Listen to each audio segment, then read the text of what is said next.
Hello, my name is Meagan Longoria, and today I'd like to talk to you about inclusive presentation design.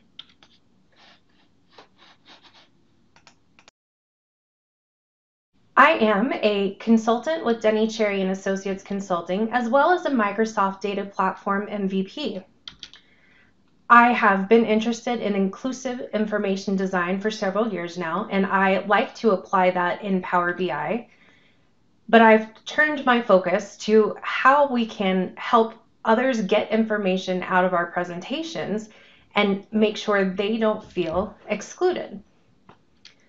So I do have a copy of these slides in handouts on my website at datasavvy.me on the presentations page if you are interested.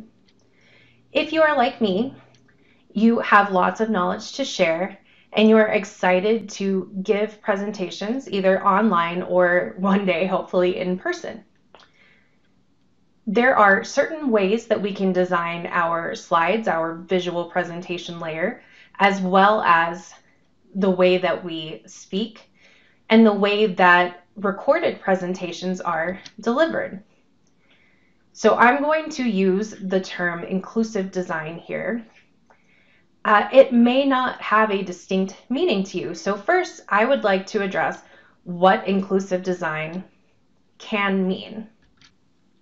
Microsoft has a very good inclusive design website that includes a few principles to help us design more inclusively. So when we design for inclusivity, it opens up our products and services to more people. And it also reflects how people really are. Lots of us grow. All humans grow and adapt to the world around them, and we want our designs to reflect that. So first we need to recognize exclusion. Everyone has abilities and limits to those abilities. When we design for people with permanent disabilities, it usually results in designs that benefit people universally. So constraints can be a beautiful thing. Another principle is to learn from diversity. So human beings are the real experts in adapting to diversity. And inclusive design puts people in the center from the start of the process, and it takes in fresh, diverse perspectives to help us gain insight into how to design for people. Let's see if you have experienced any of these situations. You're at a conference or you're watching a webcast and someone says, "Oh, I know this is too small to read, but here's what it says." How about someone who reads directly off the slides all the time? Now, this can happen for a lot of reasons, especially new speakers who may get nervous and they want to use their slides as a crutch to make sure they stay on point and don't lose sight of what they're trying to communicate. And that can be a good desire to communicate that information, but the way that you communicate it can greatly affect how much information people receive and retain. So the first thing we want to pay attention to is, where is your focus? When you start speaking, many of us focus on what we want to say. What do I want to say in my presentation? And then as you become a more mature speaker, you may move into, what do I want my audience to learn? And you start with that and work backwards to what you want to say. So many of us have experienced the fact that the way that the presenter conveys the information affects our ability to learn. When we think about this from not just an inclusivity standpoint, but an accessibility standpoint, we have to acknowledge that nothing is accessible to everyone. There are so many spectrums of ability to see, hear, think, remember, that it's very hard to have a truly universal design. But that doesn't mean that we shouldn't try. So we want to make our presentations as inclusive as possible knowing that we'll likely never hit 100%, but going from 20% to 80% could be a really good accomplishment, and we can continue to learn how to make more inclusive presentations and raise that number even more over time as we get more experience. So the first area I would like to address is presentation environment. Whether you are online or in person, you need to have a decent microphone. So if you are on a panel, everyone should have their own microphone when panels are in person. Even if you're doing it online and you have multiple people in a room, you need to make sure every person sounds clear on the microphone available. You also need to consider captions. Captions or subtitles, depending on if you want to include sound outside of spoken word. If you are presenting live, consider what your options are for captioning. If you can't have captioning, will you have a sign language interpreter? There are lots of programs that help us with real-time captions. For instance, if you use Teams in meetings, you can see the captions being written down in some meetings. You need to decide whether that is accurate enough or not. When you present in PowerPoint, PowerPoint has real-time captioning built in the modern versions. Lots of people have found that to be very accurate for their terminology. Another thing to consider is lighting. Can we see the speaker? If you're going to have interpreters, can we see the interpreters? This applies more to in-person, but also online. So where I'm standing right now is just an office in my home. And the light changes during the day because I have a window. So before I start recording videos or joining meetings at night, I make sure I have enough light in the room to be seen. We can't always do this, but if possible, it's good to ask if anyone in your audience has any accessibility needs beforehand. I did a pre-con a couple years ago in Austin, and somebody emailed in beforehand and said they were deaf and they needed an interpreter. And so we figured out how to get a sign language interpreter involved. And I made sure to spell out or define acronyms so that they could communicate that back to them. None of this is really overly burdensome, but it's things that need to be planned before you get in front of your audience. If you're going to do an in-person conference, you need to think about the location and whether that's accessible for speakers and attendees. I've seen situations where there were very tall stages without steps. You kind of had to climb on as a speaker, and not everyone can do that. They may have knee trouble or balance issues. So we need to make sure we have an easy way for people to get up onto the stage or to the podium to be able to speak. And we also want to make sure attendees can find a seat easily. So can a wheelchair get down an aisle?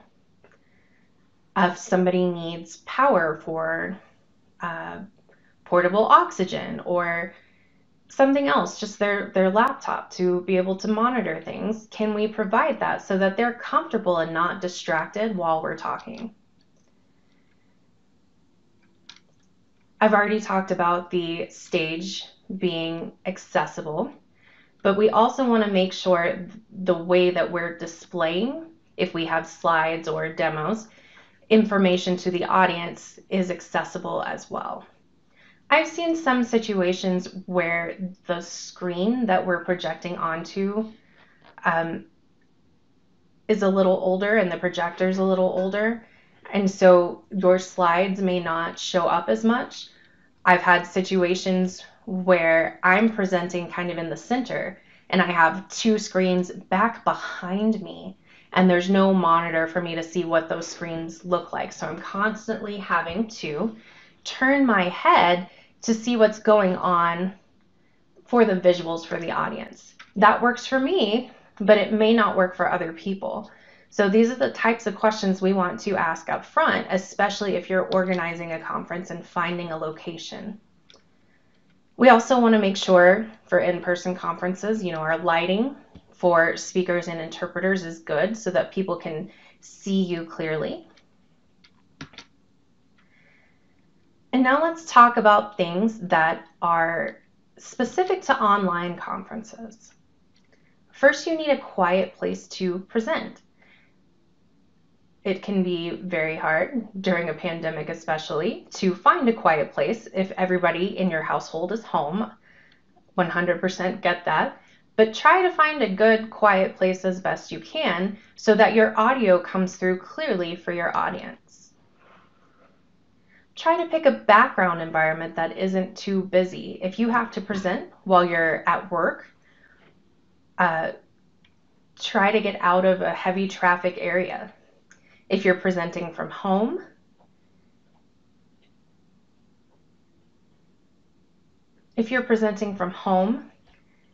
try to simplify your background at least to the point where it's not distracting.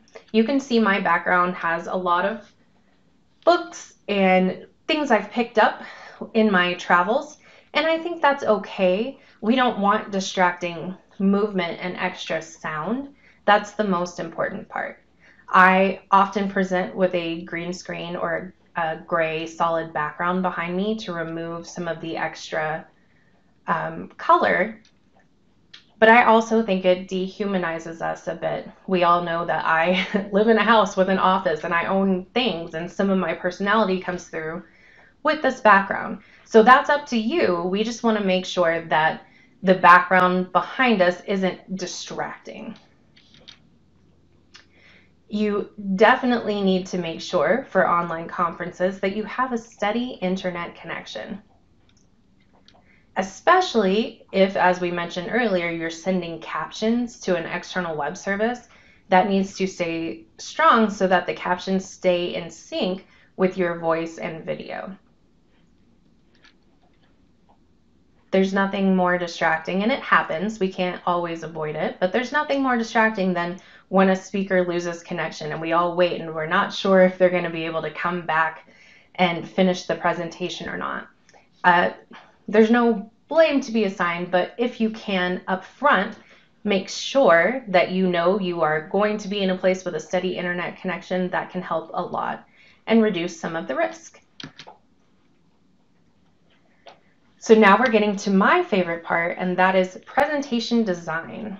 How do you design your slides and demos to be more inclusive, to be more accessible? The first thing I want to talk about is fonts.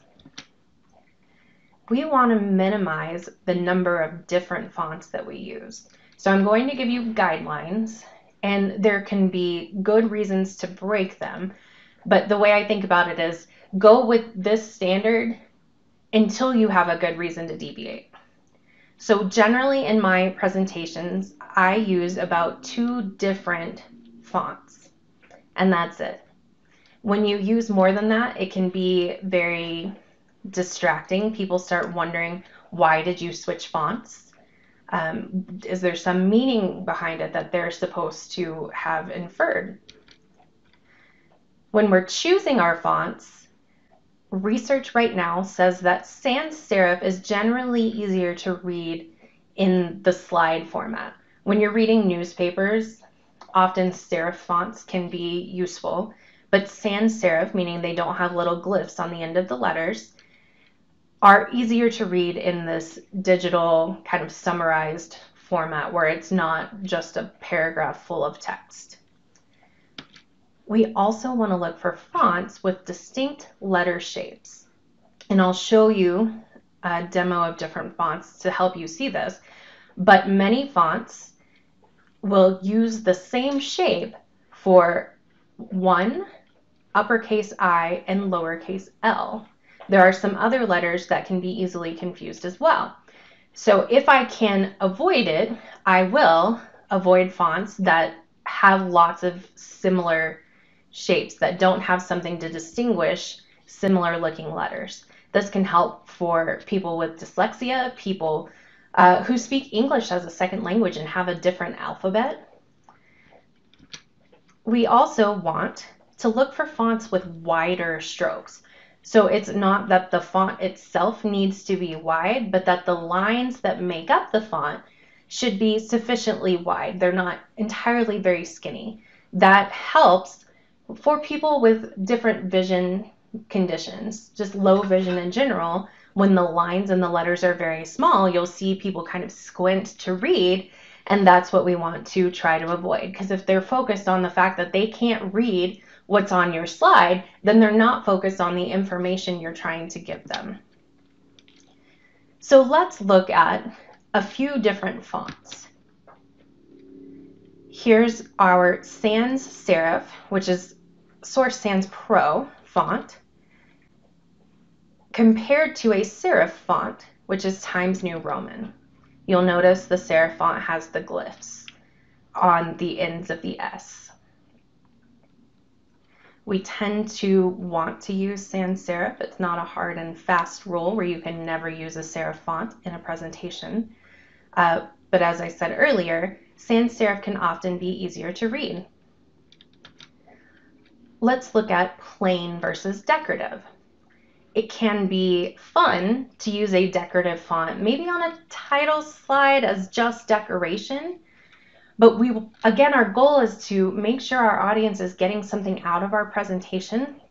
So we want to make sure that they can read everything that we present to them.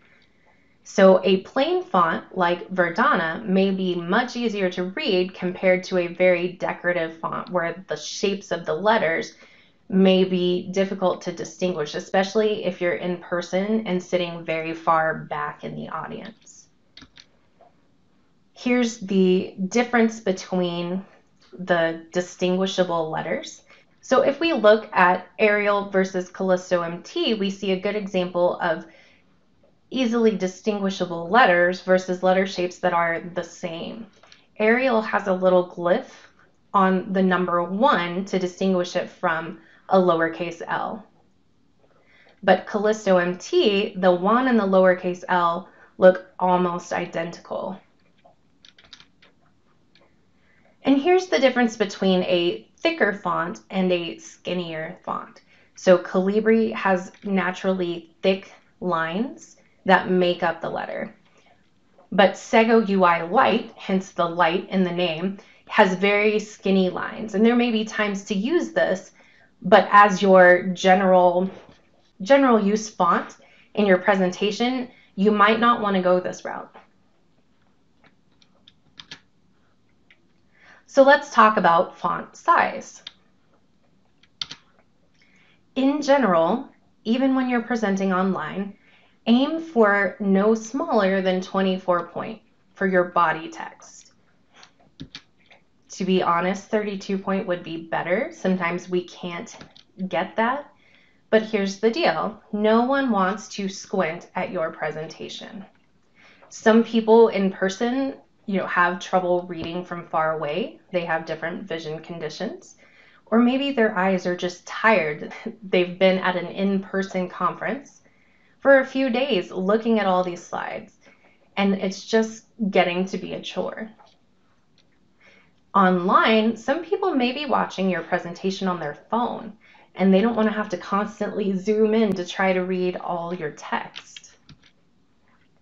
So let's look at what these font sizes look like on my screen as I'm presenting this virtually. This is my Source Sans Pro font at 32 point. And here it is at 24 point. And there's 18. If you're sitting right in front of your computer, this may be okay.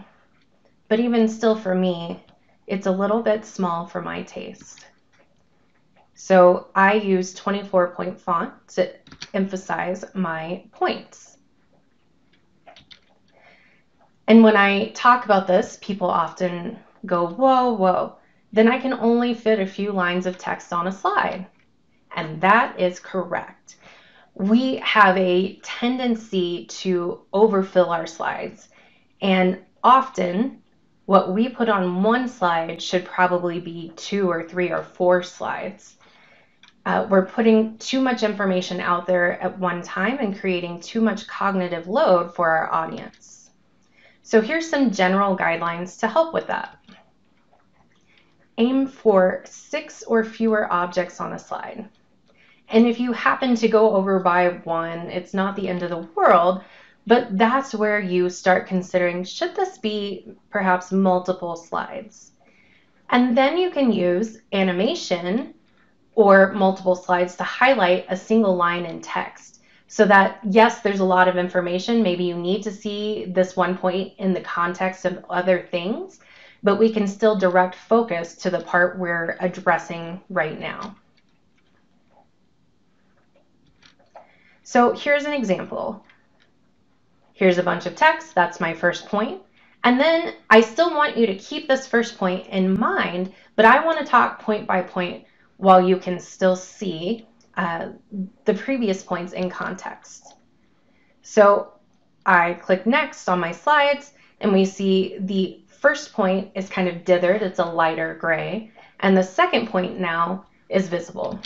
And we do the same thing for the third point and the fourth point. This could be done either with animations on a single slide, or you could have multiple slides. So every slide adds a line and changes the font color of previous lines to gray.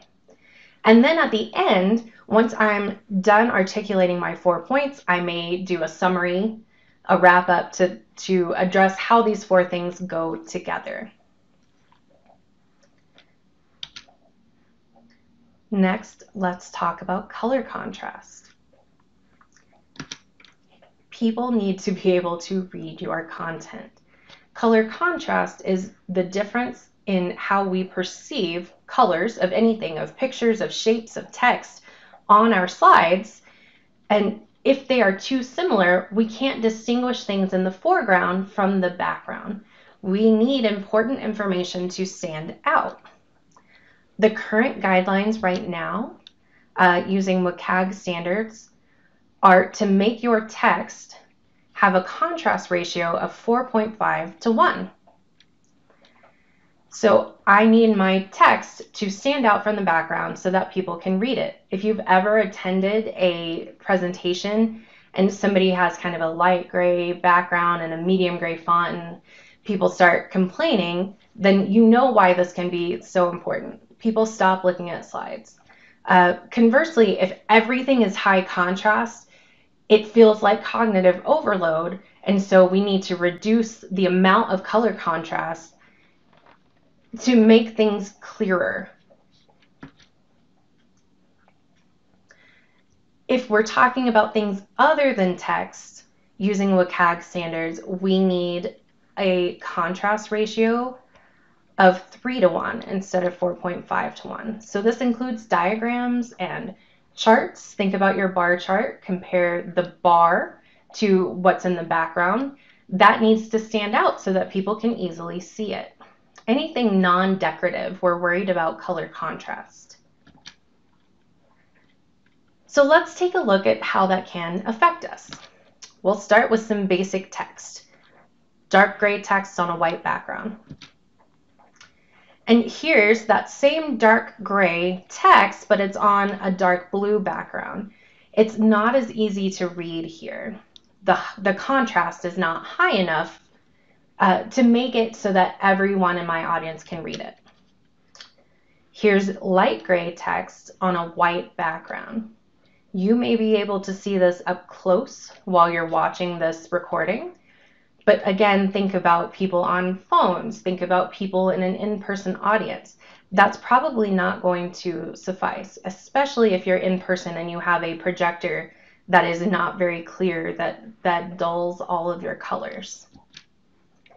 So here's that same font color, but with a black background. Still not very readable. That wouldn't be my first choice. I tend to go for dark text on a light background because it is very high contrast and readable. But you can also do light text on a dark background because it also has high contrast. The highest contrast, according to the current method of calculating contrast from WCAG, is 21:1, and that's black text on a white background. If I chose purple, like what I'm using on a white background, that's about 9.5:1. So that gives you an idea of what we want to aim for. Here's blue on a gray background, and that's lower contrast. That's 2.3:1. So we want to get a little better contrast than that when we're choosing a color for our text. When we talk about diagrams, it's not just the text, it's every piece of it compared to the background. So we need to look at our box in this diagram and compare it to the light gray background behind it. We need to compare our text to the background in the box, so that light white text on the medium blue background. And if the arrow is important, if it's conveying information, then we need to compare the color of the arrow to the background of the slide. Let's think about charts. We definitely want to make sure our chart titles and our legends and our axis labels have a good color contrast. Then we need to make sure that the bars are easily distinguishable from their background. So can that blue color that I'm pointing at stand out from the light gray background where people easily see it in all the common situations in which they might view this presentation? Then I also want to make sure that my bars, if I have different colors because I'm using multiple series, are different enough from each other that people can't confuse them. So there are tools that can help you with this. I tend to plan a color palette using color.mediaandme.be. Then I check my color contrast using the color contrast checker app. It's actually a desktop app that you can download. And another great site is whocanuse.com. So I'll show you Who Can Use. So here's Who Can Use, and it's showing purple text or purple background with white text. And I can adjust this by changing the hex value of the colors, or I can adjust it using the slider. But what this shows me is that it'll give me the contrast ratio according to WCAG, but it'll also help me see what it looks like for other people. So maybe I see it closer to this regular vision type, but somebody who has color vision deficiency maybe can't see all the red, so it looks much more blue. And these are various types of color vision deficiency, down to achromatopias where you see no color, which is less common. That's what we can see the percentages alongside. So when I design to be color vision deficiency friendly, I definitely make sure that I'm covering deuteranomaly and deuteranopia and protanomaly and protanopia. But in addition to color vision deficiency or color blindness, we can also see what it looks like for someone with cataracts or someone with glaucoma or just someone with low vision. We're all getting older, and some of our prescriptions for glasses or contacts may be getting out of date. I don't want you to miss out on stuff just because of that when I could help you by my color contrast in my text. So there's lots of debate about whether dark backgrounds or light backgrounds are better. Lots of developers, if you follow people on Twitter, you may see people cheering on the dark background. And I'll tell you what the latest studies I've found have said. For people with normal vision, a light background may be more effective for reading, in-depth reading. But glanceable reading, which is what we tend to do with slides, so you're not focused, reading a paragraph necessarily. You kind of glance up, take in the information, and move on. Glanceable reading is the same during the day. Dark versus light background doesn't negatively affect it. But the light background is better in the dark. So if somebody is reading your slides at night in a dark room, it may be better to have it be a light background.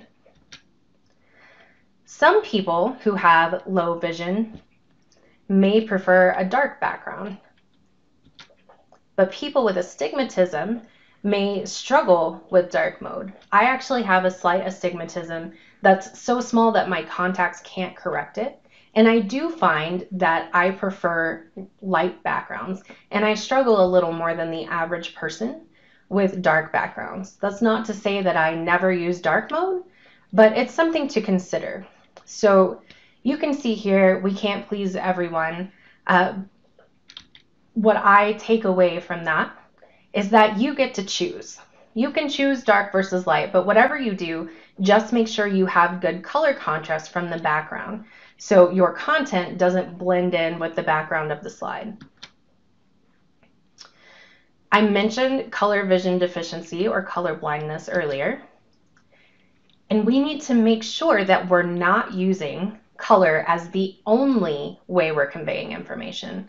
It's not that we shouldn't use color, but in addition to color, when we're conveying information, we need to supplement that by kind of double encoding it.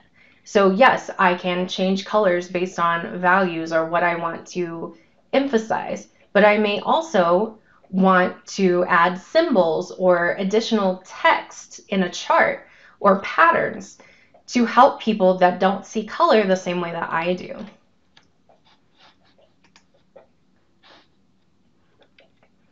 I also want to keep my colors kind of minimal. That's not to say you can't use colors or that you can't use bright colors.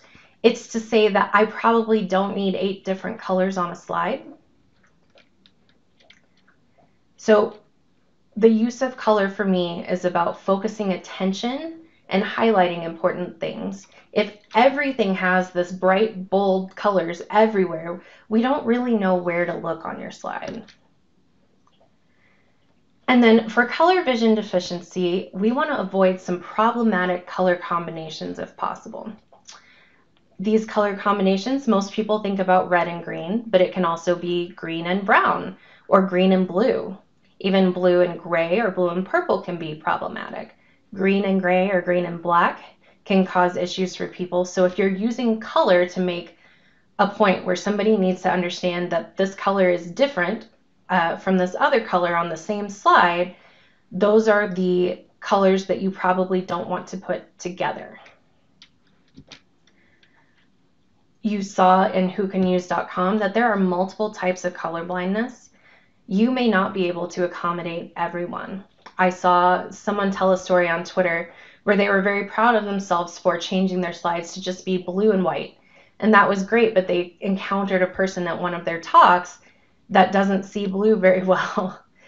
If you're doing kind of a monochromatic color palette, that can work because the lightness or darkness of the color is still perceptible for people with color vision deficiency. So I tend to go by what's the most common in the population that I'm presenting to and solve for those problems. That's probably the best you can do. If you can just keep it in mind that you should use something other than just color to convey information, then you should be good.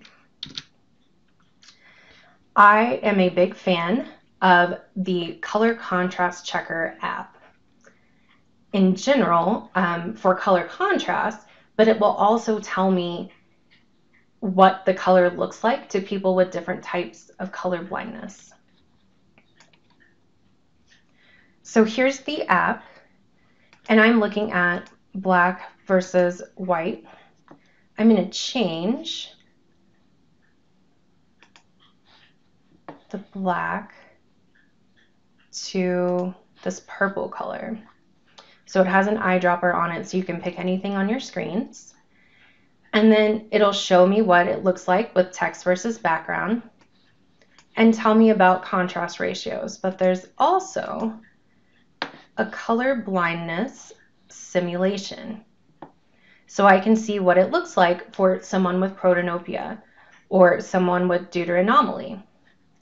And this can help me decide if my colors work for most people with color vision deficiency. Another tool that I really like is color.adobe.com. It allows you to make a palette and then will tell you if any of your colors are too close to each other to be considered colorblind friendly. So here's a random color palette they have as a sample. And when we see these white dashes in the colors, it means they're too close to another color. So my two blues are too similar to be easily distinguishable. But if I changed my blue a bit, that improves it. And then I have two green colors that are very similar. And so I can play with it either by moving the dots or using the sliders or typing in hex values until I get a color palette that has no dashes and the colors look good together. And then I can just use that palette throughout my presentation and not have to worry about checking every little part of a graph or every text on every slide. And then once I'm done building my presentation, I may check it again with Coblis. It's the color blindness simulator from color-blindness.com. So I take a screenshot of my slide that I'm interested in checking, and I upload it, and it has a simulator for all the types of color blindness, so I can make sure that my colors are easily distinguishable there as well. Yes, that was an origami bird that just flew away from a PowerPoint transition. We need to talk about transitions and animations. You probably don't need transitions. A lot of them are distracting. If you're going to use transitions in PowerPoint or your slide design tool of choice, just be very purposeful about it. Why are you adding a transition there? Is it because you think you need to be fancy? Or does it serve a purpose, like you're ending a section and you want to convey that? Or is there something about that slide that you need to communicate, this is a beginning or this is an end? The appear and disappear animations are my one exception to avoiding transitions and animations. Often we need to make things appear to add focus to that particular item while we're discussing it, and then we need it to go away or fade into the background. But we definitely never need bouncing or swirling text. It can make some people feel dizzy, but for most people it's just distracting. So when you saw that, you were paying attention to the swirl and not to the information I'm trying to convey. So animations may be okay, but we want to use it to focus attention, not just for decoration. Let's talk about interactive materials. Many of us have polls or quizzes or other feedback mechanisms built into our presentations. And this is great because it increases audience interaction with us, but we want to make sure those things are also accessible for people. So again, they should have good color contrast so people can read them easily. They should be keyboard and screen reader accessible. If you have a poll that you're putting out there, does it work for someone who has low vision or no vision and wants to answer your poll? They use screen reader technology like JAWS or Windows Narrator and a keyboard to get to the poll and enter their answer. We want to make sure it has legible fonts. And a big thing, not just for people with disabilities, but for people in all kinds of situations, is allow enough time for interaction. If you put a poll or a quiz up, make sure your audience has time to open it in whatever browser or app they need to do so, read it, think about it, and answer the question. You might not want a lot of dead time while you're waiting on people to answer. So you may, put up the link at the beginning or explain to people at the beginning of your presentation that you're using this software to gather feedback to share during the presentation. And so let them be prepared and be ready to answer your question to reduce some of that time, or put the question up and then do something else while you're waiting on the last several people to answer. Let's talk attendee handouts. In the Microsoft Data Platform community, we tend to get asked to leave our slides. Please put a PDF copy, on the conference website, or we put it on our websites, our personal blogs or websites. But when you do that, you need to check a few things. If you have lots of images, you need to add alt text for your images so that someone who uses a screen reader gets the information that the image was used to convey. If it's decorative, it doesn't really have a lot of meaning. It's okay. You still should hide it from screen readers or explain it in the alt text. There's also a concept called reading order, and that's which objects on your slide does a person who's just navigating with a keyboard arrive upon first. So if we look at my slide, I probably would hide the attendee handouts icon on the left. I would let them read the section heading of attendee handouts, but I probably want them to read, is your slide file accessible first? So that would be the first thing in my reading order. PowerPoint has a built-in accessibility checker that can help you with a lot of this. It will point out when you've missed alt text, when your reading order needs to be checked. So go ahead and turn that on while you're working, and it can help catch things so that you don't have to go back and then fix all the slides, whereas if you'd known ahead of time, maybe you could fix your slide design process to include that, making it easier. If you're converting your slides to PDF instead of using a PowerPoint format or a Google Slides format, make sure your PDF is accessible. There are actually different versions of PDFs, and some PDFs are not naturally accessible. Some of them, for instance, they'll treat everything as an image. Others let you read text from them. But I'm going to tell you, sometimes leaving your slides is not the answer. It's a lazy answer, but with a lot of my presentations, the slides don't stand alone. The slides they represent the topics that I talk about, but they don't include every single takeaway. So sometimes an extra document is better. This can be just a simple Word document that you design for attendees. So when they go to get your slides afterwards, they go and get this document as well. The nice thing about Word documents is you can use headings and alt text there too, so that you can make sure this document is accessible for keyboard users and screen reader users. There is a built-in accessibility checker in Word that you can use to help you make sure your handout is accessible.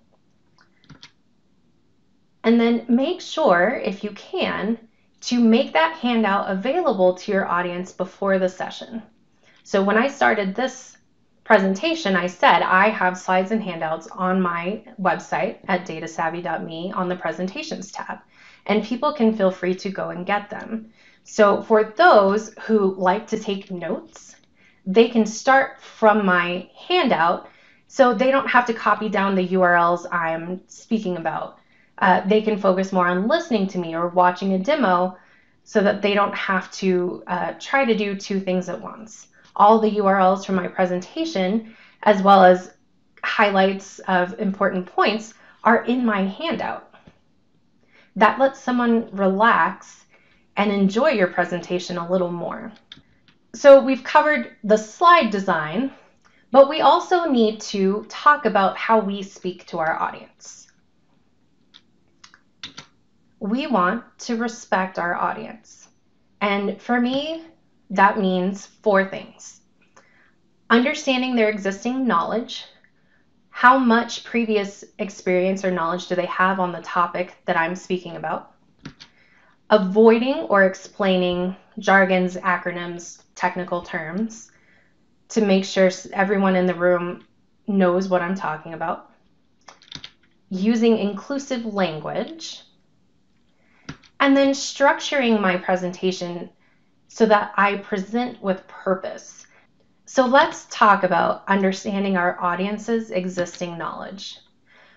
We don't want to talk way above or way below our audience's level of knowledge. If you can, ask beforehand about the audience profile and expertise. So if you're presenting on Power BI, if it's a conference, ask the organizers who they expect to attend. Is this for brand new people who have never opened Power BI desktop? Or is this people who are more advanced and are looking to master DAX? You may talk to them and point out different things because of their level of knowledge and understanding. We can't always try to get that before we speak. So if you are on a live presentation, you can ask the audience and try to adjust your explanations as best you can to meet them where they're at.